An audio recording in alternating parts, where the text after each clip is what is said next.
Hello दोस्तों, welcome back to my new video. सबसे पहले डिस्क्लेमर देना चाहूँगा कि इस वीडियो को प्योरली एजुकेशनल पर्पस के लिए ही रिकॉर्ड कर रहा हूँ। मैं कोई भी बाई या सेल का रिकमेंडेशन इस वीडियो के माध्यम से मैं आप लोगों को नहीं दे रहा हूँ। एंड एक रिमाइंडर भी देना चाहूँगा कि एक पेड टेलीग्राम ग्रुप मैंने ओपन किया है जिसमें आप लाइव मेरे साथ वन ऑन वन इंटरैक्ट कर सकते हो, किसी भी स्टॉक के टेक्निकल या फंडामेंटल रिलेटेड डाउट को पूछ सकते हो।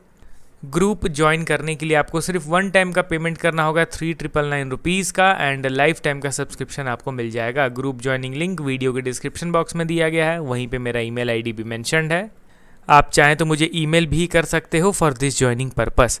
तो चलिए आज इस वीडियो में टोटल 3 स्टॉक्स के बारे में हम लोग बात करेंगे, उनके लेटेस्ट म्यूचुअल फंड के डेटा को भी मैं अब दिखाऊंगा। अभी कौन सा मंथ चल रहा है दोस्तों? अगस्त, यानी कि जुलाई मंथ बीत गया।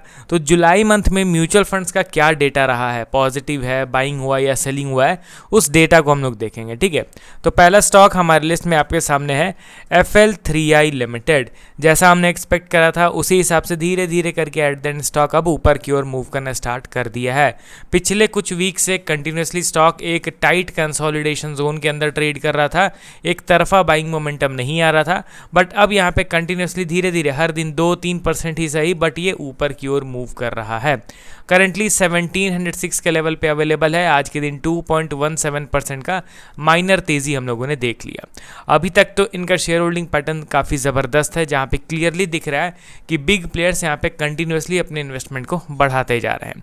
पब्लिक का शेयर होल्डिंग 16% से गिर के 10% पे आ चुका है, एंड FI का शेयर होल्डिंग 9.6 से बढ़ के 15, DI का शेयर होल्डिंग 14% से बढ़ के 18। अब चलिए मैं इनके जुलाई मंथ के म्यूचुअल फंड के डेटा को दिखाता हूँ। तो यहाँ पे हम लोग कंपनी के नाम को एंटर करेंगे, FL3I लिमिटेड, एंड यहाँ पे हम लोग चल जाएंगे monthly mutual fund holdings, and आप देख सकते हो कि इस जुलाई मंथ में भी एग्रेसिव बाइंग म्यूचुअल फंड के द्वारा किया गया है। एंड ये हम सभी लोगों को पता है कि ये स्टॉक अभी लोअर लेवल पे ट्रेड कर रहा है, एंड वैल्यूएशन भी इसका देखा जाए तो काफ़ी अंडर वैल्यूड है। पी रेशियो का आप देख सकते हो ऑल टाइम लो के आसपास चल रहा है। तो इसका फ़ायदा DIs उठा रहे हैं, specially mutual funds. Mutual fund ने इस जुलाई मंथ में टोटल 7,26,000 शेयर्स नेट बाइंग किया। ठीक है, ये मैं नेट पोजीशन बता रहा हूँ, बाइंग सेलिंग होने के बाद ओवरऑल नेट पोजीशन 7,26,000 प्लस का दिख रहा है। ठीक है, तो ये एक अच्छा खासा खरीदारी म्यूचुअल फंड के द्वारा इस बार भी बरकरार है। टेक्निकली अगर इसके चार्ट को देखा जाए तो एज यूजुअल अपने इस जोन के बाहर निकलते ही धीरे धीरे करके ये अब अपने ऊपर के जर्नी को तय कर रहा है। ध्यान रखिए दोस्तों कि ये अभी जैसा प्राइस एक्शन बना है इस हिसाब से ये मिनिमम अपने प्रीवियस ऑल टाइम हाई को ब्रेक करके न्यू ऑल टाइम हाई बनाना चाहिए। अब देखिए दोस्तों, ये है इसका प्रीवियस ऑल टाइम हाई। ठीक है, अब इसको ब्रेक करके या तो ये यहाँ तक आएगा या तो यहाँ तक जा सकता है। ठीक है, बट एक्चुअल टारगेट लेवल आप कैसे आइडेंटिफाई करोगे in short to medium term, वो चीज़ आप इस चैनल को देख के पता लगाओगे। ठीक है, सबसे पहला चीज़ कि अभी के लिए हम लोग का अल्टीमेट सपोर्ट लेवल है क्लोज टू 2200 के अप्रॉक्सीमेट। ठीक है, अब इस रेजिस्टेंस लेवल के पास स्टॉक किस तरीके से बिहेव कर रहा है वो देखना ज़रूरी है।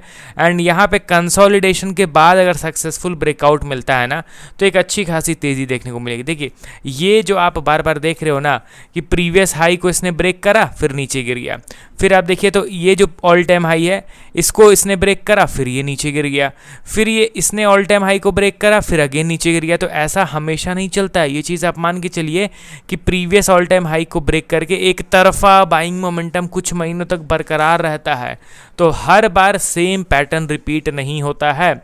आप देख रहे हो कि ऑलरेडी 3 टाइम्स हम लोगों ने ये लाइव एग्जांपल देख लिया कि प्रीवियस ऑल टाइम हाई को ब्रेक करके छोटे से पॉइंट के साथ न्यू ऑल टाइम हाई बनाता है एंड इंस्टेंटली नीचे गिर जाता है। ये हम लोगों ने 3 बार देख लिया, ये 4th टाइम नहीं होगा। ज़्यादा चांसेस रहेंगे कि इस बार ये resistance knew all time high बनाएगा भी एंड इंस्टेंट ये नीचे भी नहीं गिरेगा। तो ये चीज़ भी हमें ध्यान दे के चलना है, क्योंकि मैं थोड़ा ज़्यादा हाईली ऑप्टिमिस्टिक हूँ FL इंडिया को लेके इन मीडियम टर्म, यानी आने वाले 5 साल में मेरा एक्सपेक्टेशन है कि FL3I लिमिटेड थोड़ा अच्छा खासा आउट परफॉर्म कर सकता है। ये मेरा एक्सपेक्टेशन है। आपका क्या ख्याल है इनके फंडामेंटल्स, इनके टेक्निकल्स को देखने के बाद? कमेंट करके बताइएगा। अब चलिए बढ़ते हैं दोस्तों हम लोग अगले स्टॉक की ओर। हमारे लिस्ट में आपके सामने है Varun beverages limited.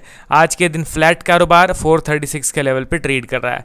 Last video जिसमें मैंने वीबीएल को कवर करा था उसमें क्लियरली मैंने कहा है कि ये स्टॉक अभी अपने क्रिटिकल लेवल पे आ गया है। अगर यहाँ से 2% का भी करेक्शन के साथ स्टॉक क्लोजिंग देता है ना तो सपोर्ट ब्रेकडाउन कंसीडर किया जाएगा।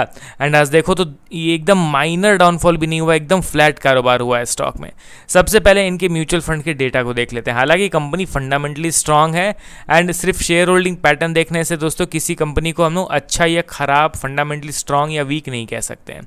अब यहाँ पे वीबीएल का देख लो दोस्तों, मेंशन किया हुआ है वरुण बेवरेजेस एंड इसके जुलाई मंथ के म्यूचुअल फंड के डेटा को देखोगे तो आपको क्या पता चल रहा है कि ह्यूज सेलिंग 2.7 करोड़ शेयर्स बेचे गए हैं इस बार म्यूचुअल फंड्स के द्वारा। सबसे बड़ा जो म्यूचुअल फंड बायर रहा है निपॉन इंडिया ग्रोथ, इसने कितने शेयर्स खरीदे हैं 51 लाख शेयर्स। एंड सबसे बड़ा सेलर रहा है कोटक आर्बिट्रेज फंड ग्रोथ, इन्होंने बेचे हैं 88 लाख शेयर्स। ठीक है, तो ओवरऑल सेलर जो सबसे बड़ा है उसने काफ़ी ह्यूज शेयर्स बेचे हैं एंड ओवरऑल नेट पोजीशन भी देख सकते हो तो ये नेगेटिव में है, यानी कि 2.7 CR शेयर्स यहाँ पे सेल किए गए हैं। अब चलिए यहाँ पे टेक्निकली इसके चार्ट को भी देख लेते हैं। हालांकि स्टॉक जो लोअर लेवल पे ट्रेड कर रहा है वहाँ पे म्यूचुअल फंड्स जनरली बाई करना प्रेफर करते हैं। अगर वहाँ लोअर लेवल पे भी म्यूचुअल फंड्स सेल कर रहे हैं स्टॉक में तो वो थोड़ा सा हम लोगों को हिंट देता है आगे आने वाले मूवमेंट को लेके। वीबीएल में मैं वही चीज़ कहूँगा कि अपने क्रिटिकल सपोर्ट लेवल पे ट्रेड कर रहा है। यहाँ पे छोटा सा डाउनफॉल के साथ भी अगर क्लोजिंग होता है ना तो ये सपोर्ट ब्रेकडाउन कंसीडर होगा एंड उसके बाद फिर ये बढ़ेगा न्यू 52 वीक लो की ओर and short to medium term के लिए फिर ये अच्छा खासा बेयरिश ट्रेंड को कंटिन्यू करेगा। अगला और लास्ट स्टॉक हमारे लिस्ट में आपके सामने है बॉम्बे स्टॉक एक्सचेंज लिमिटेड।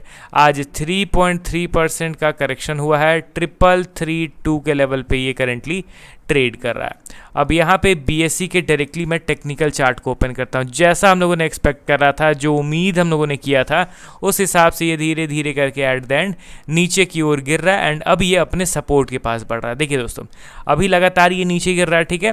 अब अचानक से 1-2 दिन के अंदर एक शार्प बाइंग आएगा तो लोग यहाँ पे एक्साइटेड हो जाएंगे, फिर सोचेंगे कि अरे यार अचानक से बाइंग आ गया, अब ये स्टॉक बुलिश बन जाएगा। बट नहीं, आप पहले से देख के चलिए, यहाँ पे तो ऑलरेडी एक सपोर्ट लेवल आ गया है एंड इसी तरीके से धीरे धीरे गिरते गिरते कोई स्टॉक अपने इंपॉर्टेंट सपोर्ट को नहीं तोड़ता है, वहाँ पे लिटिल बिट फ्लेक्स मिलता है देखने को, रिफ्लेक्स मिलता है, समझ रहे हो ना। मतलब कोई स्टॉक अगर गिरते गिरते अपने सपोर्ट पे आ रहा है तो इसी फ्लो में ये ब्रेक नहीं कर देने वाला है, ये नीचे आके फिर थोड़ा सा बाउंस बैक तो करेगा ही करेगा। एंड वही चीज़ बीएसई के स्टॉक में मे भी हो सकता है, तो आप उसमें ज़्यादा एक्साइटेड मत हो जाना। आप प्राइस बिहेवियर को रीड कीजिए, आप कैंडल स्टिक्स को रीड कीजिए, ठीक है। हमारे डायरेक्शन के अकॉर्डिंगली स्टॉक मूव कर रहा है। अब देखते हैं कि अपने इंपॉर्टेंट सपोर्ट पे किस तरीके का बिहेवियर रहता है, उसके अकॉर्डिंगली हम लोग फिर आगे आने वाले मेजर ट्रेंड को पकड़ पाएंगे। चलिए मिलता हूँ अब नेक्स्ट वीडियो के साथ। Okay then, bye bye.